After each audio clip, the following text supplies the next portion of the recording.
E aí, tudo certo? Hoje a gente vai mergulhar de cabeça naquela que é a parte mais longa e, vamos ser sinceros, a mais perigosa para muito roteirista, o segundo ato. É bem ali depois que o herói aceita o chamado que a jornada começa para valer. É onde a história ganha corpo, ganha alma e agarra quem está assistindo de um jeito que não solta mais. O roteirista Blake Snyder tinha um nome para essa fase: a diversão e os jogos. E essa frase, que parece tão simples, é a chave de tudo, sabe? É a tal da promessa da premissa. É aquilo que faz a gente comprar um ingresso. Basicamente é a parte em que a história entrega o que o trailer prometeu. Bom, e esse aqui é o nosso roteiro para a análise de hoje.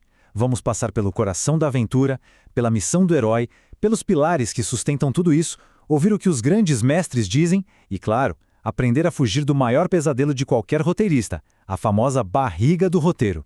Então vamos começar por aqui, pelo coração da aventura. Nosso herói já cruzou a fronteira, ele deu aquele salto no escuro, agora o desafio é aprender a aterrissar e, mais importante ainda, aprender a lutar nesse novo terreno. É uma fase de aprendizado sobre as regras de uma nova realidade, um momento que é tão eletrizante quanto perigoso.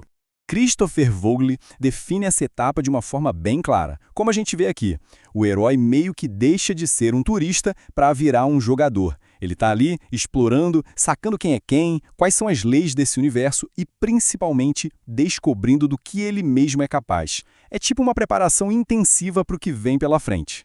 Mas, olha, essa fase não é só um monte de cena de ação jogada, não. Ela serve a 3 propósitos narrativos muito claros e essenciais para a história poder avançar de um jeito que faça sentido.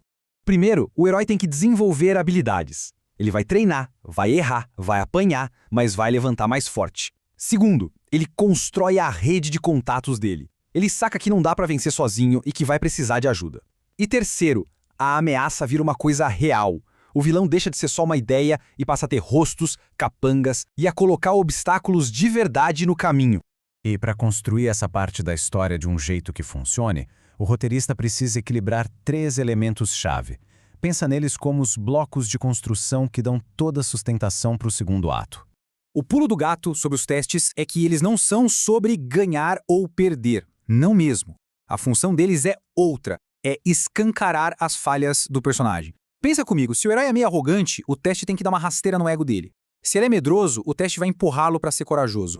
É só lembrar do treinamento do Rock. Aquilo ali não era só para ele ficar mais forte, né? Era para ele provar antes de mais nada para si mesmo que ele merecia estar ali. Aí, a gente entra nos aliados, porque, ninguém vence uma guerra sozinho. Os aliados são a equipe do herói. Eles trazem as habilidades que faltam, outros pontos de vista e, às vezes, aquele alívio cômico que a gente adora. E eles não só ajudam, eles também desafiam o protagonista, forçam ele a pensar diferente. Ron e Hermione são um exemplo perfeito disso.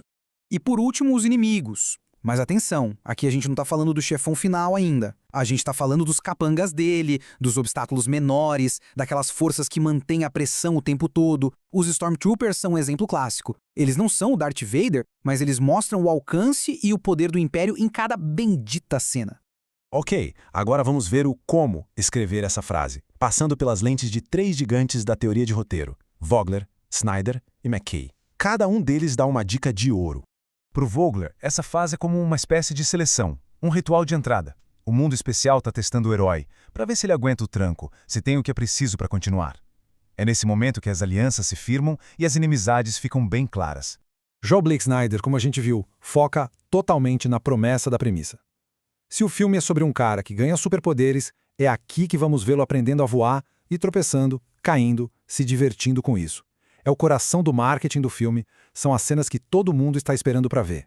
E o Robert McKee vem com um alerta importantíssimo. Fuja da repetição. A jornada tem que ser uma escalada de riscos. Cada teste precisa ser mais difícil, mais perigoso, com consequências maiores que o anterior. Se o herói fica enfrentando o mesmo tipo de problema o tempo todo, a história perde o fôlego. Simples assim.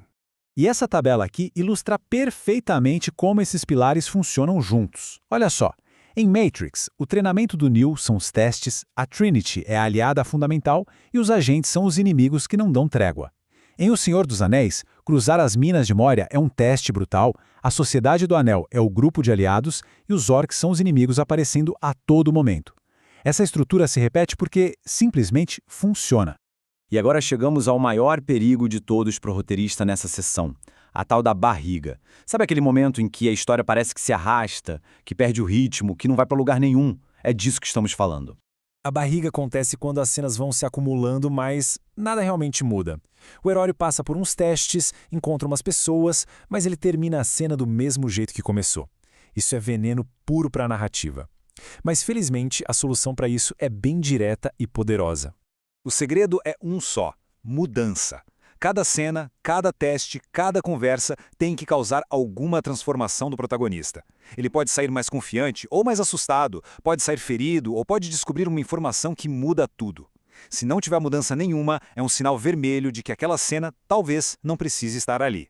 E essa frase aqui resume tudo de forma brilhante. Essa fase toda serve para construir o personagem através da dificuldade. As cicatrizes, sejam no corpo ou na alma, são a prova de que a jornada está custando caro, de que as apostas são reais e de que a transformação de fato está acontecendo. No fim das contas, ao criar os testes, os aliados e os inimigos, a pergunta que realmente importa não é só o que acontece agora. A pergunta de ouro é: como isso vai mudar o protagonista? Porque é nessa mudança, nessa cicatriz, que a gente se conecta de verdade com a história. Fica aí a reflexão.